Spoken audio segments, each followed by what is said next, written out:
اب یہ قصیدہ پڑھ رہا ہے جناب عقیل، جناب ام البنین کے خاندان کا لمبا قصیدہ پڑھا، بہت پیارے پیارے اشعار ہیں جو جناب عقیل نے پڑھے. مجھے یہیں پہ نہیں رکنا، بات آگے لے کے چلنی. اللہ نے فرمایا عقیل جائیے اس گھر سے رشتہ پوچھیے. اب جناب عقیل گئے حزام کے ہاں، اور عرب دستور کے مطابق 3 دن مہمان رہے. ہاں یہ عربوں میں دستور تھا، بڑے خاندانوں کا شرفا کا دستور تھا، شرفا کا یہ دستور تھا. یہ مہمان آتے ہی 1 دن میں واپس چلا جاتا، اسے توہین سمجھتے.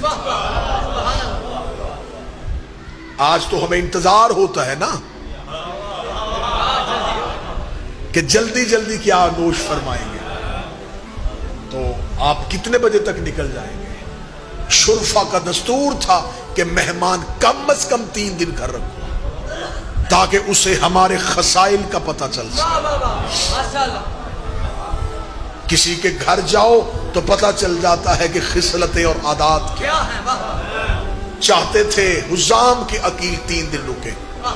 عرب دستور کے عین مطابق تقاضۂ شرافت کو مد نظر رکھتے ہوئے جناب عقیل 3 دن، متوجہ ہے موضوع پہ کہ نہیں، 3 دن تک مہمان رہے. تیسرے دن جناب حزام اب آئے. اب جو جناب حزام نے جملہ کہا، میرے اندر جملہ پڑھنے سے پہلے ٹھنڈک آ رہی.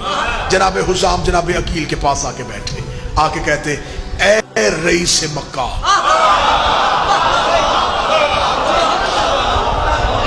یہ ہے 2 بڑے خاندان، اے رئیس مکہ، اے متولی کعبہ، اے امیر بطحا، اے خاندان بنو ہاشم کے چشم و چراغ، اے ذریت ابراہیم، اے شجرہ طیبہ کے میٹھے ثمر، ہائے ہائے اے عربوں کے دلارے خاندان کے فرد، زحمت گوارا کی ہے، میرے قبیلے میں آنے کی وجہ پوچھ سکتا ہوں. جناب عقیل نے سر اٹھا کے کہا اے بنی کلاب کے سردار، اے عربوں کو بہادری کے فن سکھانے والے حزام، اے وہ حزام جس کا نام عرب کے بہادر اپنی تلوار کے قبضے پہ لکھتے ہیں، اے کبھی بھی مظلوم پہ حملہ نہ کرنے والوں، ظالم کو ہمیشہ اس کی عبرتناک انجام دینے والے خاندان کے فرد. اگر قصیدہ وہاں سے پڑھا گیا تو قصیدہ ادھر سے بھی پڑھا گیا. پڑھنے کے بعد اب جناب عقیل بولے ہم چاہتے ہیں عرب کے 2 بڑے خاندان اپنی قرابت کو اب رشتہ داری میں تبدیل کریں. میں چاہتا ہوں کہ میں اپنے خاندان کے کسی ایک فرد کا عقد تمہارے خاندان میں کروں. چہرے پہ یوں رونق آئی حسام کے، کہنے لگا خاندان بنو ہاشم میں تو ہر فرد ہی اعلیٰ ہے، ہر فرد کی شخصیت ہی علیحدہ ہے. کیا میں پوچھ سکتا ہوں کہ آپ کسی مخصوص شخص کی بات کر رہے ہیں؟ اتنا کہنا تھا یا عقیل مسکرائے. جملہ پڑھوں گا دیواریں بولیں گی. عقیل مسکرا کہتے ہم چاہتے ہیں کہ ہم اپنے بھائی علی کا عقد تمہارے قبیلے میں کرے. علی کا نام آنا تھا. حسام اٹھا، سر سے تاج پھینکا، سر سجدے میں رکھ کے کہتا میرے اللہ تیرا شکر ہے، میرے گھر اس کا رشتہ آیا ہے جو تیرے گھر آیا ہے.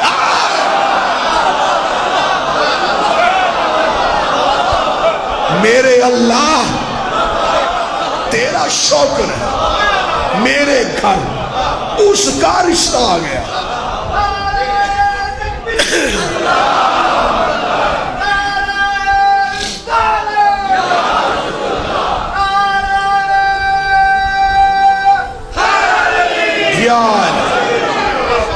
موضوع پسند ہے سرکار؟ میرے گھر اس کا رشتہ آ گیا جو تیرے گھر آیا.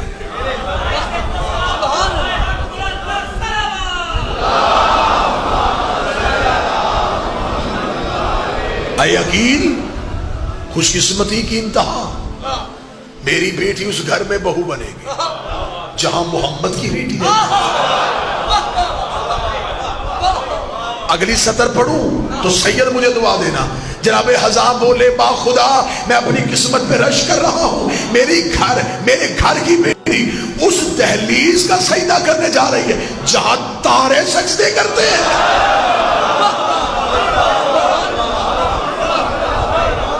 یہ کہہ کے پھر حزام بولے, حزام بول کے کہتے واہ خدایا تو نے کرم کی انتہا کر دی, ہم تو کرواتے تھے مردوں سے غلامی, ہم کرواتے تھے عرب کے لوگوں سے غلامی, تو نے قسمت پہ کیا مہربانی کی, آج میری بیٹی وہاں جائے گی جہاں ملائکہ نوکری کرتے.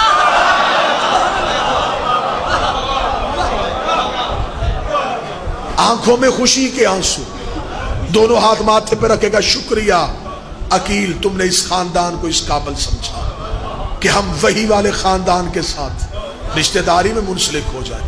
لیکن دستور عرب اس بات پہ حائل ہے, شرافت کا تقاضا مجھے مجبور کر رہا ہے, مجھے بیٹی سے پوچھ.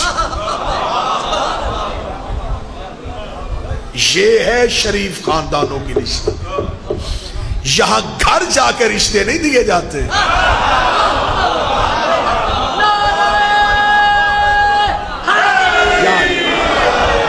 یہاں منتیں کر کے رشتے نہیں دیے جاتے.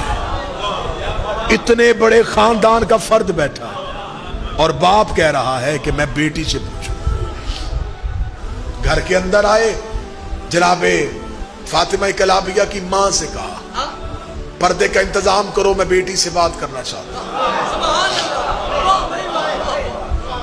گھر کے اندر پردہ لگا, حزام پردے کے باہر بیٹھے, جناب فاطمہ کلابیہ پردے کے اندر بیٹھے.